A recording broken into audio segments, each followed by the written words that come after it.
Hey, good morning, good afternoon, good night to people out there. Welcome back to your show. This is BIOC in action. This is your host, Mr. Leon Hunt, or better known as Mr. Ras Books, Mr. One Time for the One Time Can't Cool Can't Quench. This is your number one show for sports all across the Virgin Island territory.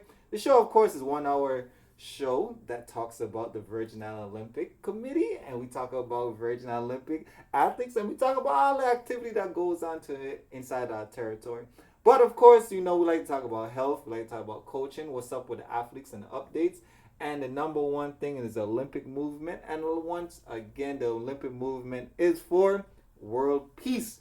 Can't forget about that. That's the only place. This is the only organization to have all of the quote unquote countries into one place going for the same thing. And we happen to be a part of that program today in VIOC in action. And guess what? Just like any other day, I got a special guest on the show. I ain't gonna let anybody know it is just as yet because I want people to know I'm the guest. So this particular guest on the show, this one is she's a she, and she's cool, literally cool. And this is some fun information because this is something new to me.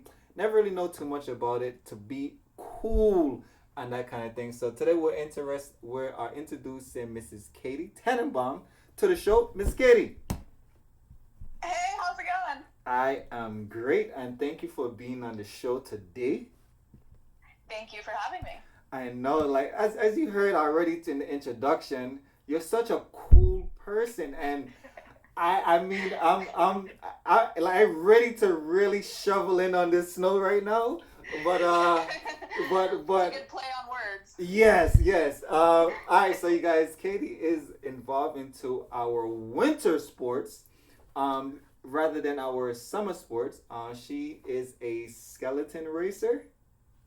Yep. All right, so I know I spoke to you before, but we gonna get straight into this. All right. So, all right, let's do it. winter sports. All right, so we have. All right, so for you guys know, this is a Winter Olympics and a Summer Olympics. All right, we just had our quote unquote Pan Am Games summer, which was actually in South America during their winter, but they're gearing up for our Tokyo 2020 Olympics Summer Olympic Games, and the Winter Olympic Games is in another 3 years. Correct? Yeah, they'll be in 2022 and they'll be in Beijing, China.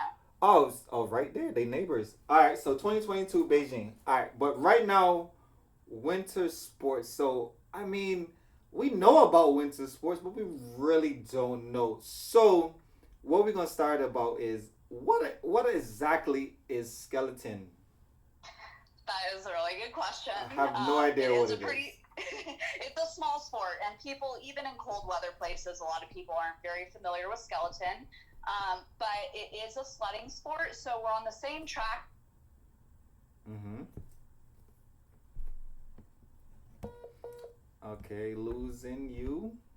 All right, so. And it's ice. It's like an ice slide, basically. But instead of a bunch of people sitting up in a sled, it's one person, and I am on a low, flat sled. Basically, think of like a cafeteria tray, something like that size, and I'm lying on my stomach, and I'm going head first down the same track that bobsleds go down that mountain of ice. Okay, so the same. Okay, so this is the individual competition outside of bobsled. So if you was a bobsledder, you got 4 people. Skeleton, you got 1 person, right? Yeah, bobsled can have 2 or 4. Okay, 2 or 4. Skeleton's always just 1. And you're laying flat down. Flat down on your stomach, and with your head going forward and your feet behind you. Okay. So now, okay. So how high is the course in elevation? So they all vary, different parts of the world, but we're talking several thousand feet. I mean, these are mountain areas and the same kind of places that people might go to go skiing or something. And you're starting up at the top of the mountain and you're going down it. Head first. All right. So of course. Leon. Yes. Leon, superheroes fly head first. You know what, they actually do, but you know what, they land like Iron Man, like one knee down and then the other one there, and like the mantle. But okay, wait. Okay, so we literally like skydiving on this mountain, this icy mountain, and how fast is this sled going? It'll reach top speeds of 80 to 85 miles an hour. 80 to 85 miles an hour. Okay, so let me tell you something. When I'm with, not that I'm going 80 miles on an island because there's no place here to go 80 miles on, but I have been 80 miles on the mainland. And even when you get over 60, you're like, oh man, okay. And then you kick it up another 10, you got 70, you go out on the I-10. And then sometimes you got a good stretch, you're like, man, well, not I-10, 95. And then he's like, man, let me just push this to a limit a little bit. You get an 80, he's like, oh, this is some speed here. And I mean, I'm not going to mention the type of car that I have, but it is a muscle car. And when you're there on 80, you're like, oh man, like, shoots 80 and I feel like 40. Let's go up to 120. But to be here, to be going down a mountain head first, let me see where you are. All right, can you hear me? Can you, let me see, Katie, you can hear? Yeah, I can. Okay, so when you're going down, when you're going down on a mountain at 80 miles, like how, like if this is coming to you really fast, so like how the movements go, like how the movement go from left, right, like explain to me what goes on in like just a regular course. What literally happens in the event? So you start at the top of the mountain and you start sprinting. So you're not carrying your sled, which a lot of people think. Your sled is already sitting on the ice in the same position that you're going to go down it. Okay. It's sitting on the runners, on the blades. And you put one hand on the sled and you're pushing it. And you're sprinting along next to it, trying to get it going as fast as possible. Mm-hmm. And then you load onto the sled, kind of like do the worm onto the sled, if that gives you a good visual of how you get on it. You kind of dive onto it chest first. And then from there, you're in that position going down the track, and you're right that everything is coming at you really, really fast. And so it's So I think we got losing you there. We got a little minor connection. There we go. Okay. Can you hear me okay now? Yep. Okay, yeah, so once you get on the sled, things do start coming at you really fast, and so you need to be really reactive instead of responsive. You need to kind of be like proactive, and that's a really big component of the sport is people that are able to do that and kind of be on top of things the whole way down and not letting things happen too fast where they're responding to things that are now behind them and already happened. That's a huge component of being good at the sport. But the driving is all very, very subtle. I mean, you're really close to the ice. You're just a few inches up off the ice, and your sled is very, very reactive and very responsive. So the runners that are underneath the sled, they're not flat on the ice, even though they look like they are. They actually have a bow in them. And so you have just a very small portion of that is in direct contact with the ice. And you're kind of pivoting over that central contact point. And so it's just like with a car. If you want to change lanes, you only need to turn the wheel a couple inches. If you were to just crank the wheel 180 degrees, you would fly out of control. You definitely would. Yeah, so it's kind of the same concept. If you're trying to move yourself over on the track just a few inches, you just put a little bit of input into your sled, because if you just crank it, you're going to fly in the other direction way too much, and then you're going to be all over the place. So so how do you exactly steer it though? Like, so you're flat on here. Yeah. Do you have brakes? You don't have brakes, but you're racing for time. So I always tell people you don't want to have brakes. You wouldn't want to use them if you had them. Okay. So because your sled kind of flexes over this central pivot point, you are using your body to steer the sled. So I'm lying flat on the sled, and I want to have my shoulders and my knees in direct contact with the sled. And I'm just pressing my shoulders into my sled and my knees into my sled, and that makes it steer in different directions. And I can also tap my toes or drag my toes on the ice. The sled ends just below my knees, and then it goes to like just above my shoulders. So my head is not over the board of the sled, and my ankles and my feet aren't over the board of the sled either. They're directly over the ice.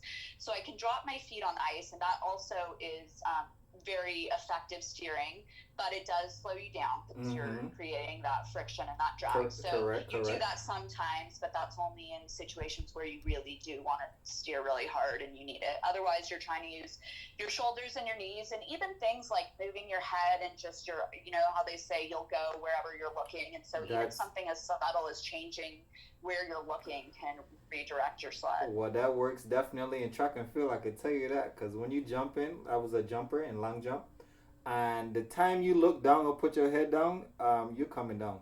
Gravity would definitely win. So I definitely agree on that. So I'm trying to see. Well, for one, what you don't know is every athlete that is a guest on the show, I think I am the best athlete ever. I could do any kind of sport. So I challenge people to their sport. So one of these days I have to go skeleton, and within skeleton, I would like to come out there and try it out. Because I mean this is very interesting to me, and it's cold, and I don't like cold sports because how do you even get warm, or can you even get? I mean, I know you could get warm, yes, but do you really want to get extremely warm when you go out and compete in this type of sport? Yeah, you definitely want to get warm. You want to get your body warmed up. Like I said, we have a sprinting start, so just like with sprinting, you don't want to do that cold. You want to be warm. So before a race, I'll go and do something really similar to a sprint warm up, where I'm doing skips and different runs and hops and different plyometric variations until I'm sweating, really. Even if there's snow on the ground and it's cold outside, I mean, if you move your body enough, that internal temperature is going to turn up. So yeah, I mean, I warm up until I'm sweating, and then we basically have like a locker room at the top of the mountain so you're inside, and then I won't go outside before I'm about to race. So one person goes down the mountain at a time. Right, there's only one. And I know the list and and I know the start order, and so I'm walking out there just right before I'm about to go, so that I'm keeping that body temp up, and I'm warm and I'm pumped and fired up when I'm standing there, even though it might be cold outside. But okay, so I got something for you. So a lot of times so in track and field, I would cross sports over. So I would play basketball sometime. And why I do that is because the same angle that you do for a layup or a dunk is the same angle I use for a long jump, is that same penultimate step that I take. So the more and more I get the repetition and using the penultimate to go and dunk, ideally I'm doing the same thing in track and field. So now I'm going to ask you, as you're out there doing skeleton, what are some training what are some training exercises that you do to help your sport now, because you got to run first, slide on this mountain on your stomach. So what would be so let's just say track or running. So what are some workouts or what are some exercises that you actually do and sprinting? So sprinting is a very broad word, but tell us what does base training look like? So base training is split, I'd say, about half the time in the weight room and half the time on a track and field track. So that's what most of my strength and conditioning and my off-season training looks like. So I'm in the weight room and I'm trying to get stronger, but I'm trying to do stuff that is very explosive, fast twitch muscle geared. And then I can transition that out to the track so that when I block in a sprint, I am moving faster, and so all the stuff out on the track is geared towards that sprint style stuff. Okay, so we talk pretty much lifting weights, Olympic lifts stuff, plyometric stuff, short, nice and quick, stuff that builds up that power, the Olympic lifts. So are you actually trained, do you at the base training, do you actually train with track teams, or how does that go for you? I don't train with track teams, but a lot of that training does look similar to, especially what like a sprint athlete on a track team would be doing. Okay. It looks my dry land training probably looks pretty similar to a track athlete's training. Okay, and do you do hills? Because I love hills. Hills is, I think, I is do the do hills, yes, I okay, do. and not going. Do I you don't do love up and them the way down? you do, but I do them. Do you do up and down or just up? More up. Occasionally, I will do overspeed training on a slight decline. I have done that, but more of the resisted uphill stuff. Because Okay. when I am sprinting, I'm pushing my sled, so it's Mm-hmm. when I'm doing it actually in my sport, and so movement.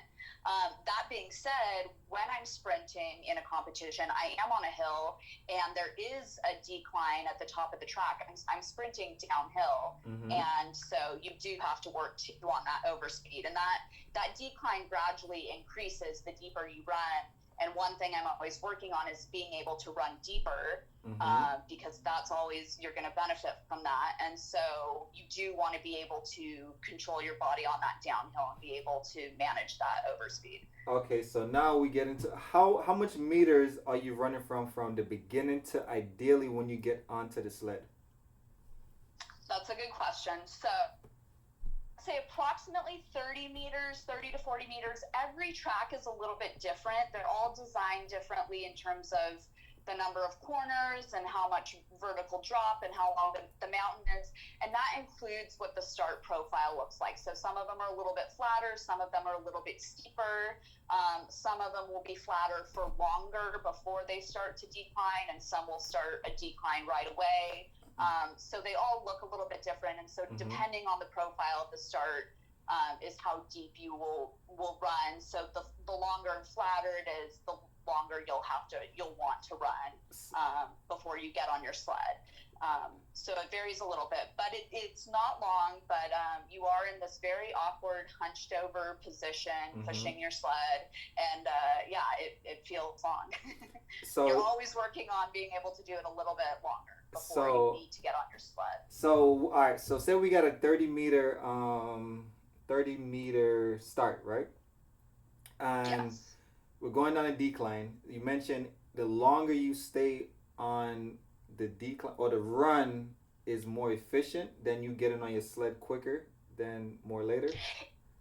If you're able to maintain your top speed through that distance. Okay. Obviously, if you're having braking steps and you're not in control and you're slowing yourself down, then it's not beneficial. But the Okay. idea is to be able to maintain that top speed for as long as possible. So here's what's funny now, because as you telling me, I'm like, oh my goodness, your event, as Lisa was we speaking right now, is very similar to jumpers on the runway, which is long jump, triple jump.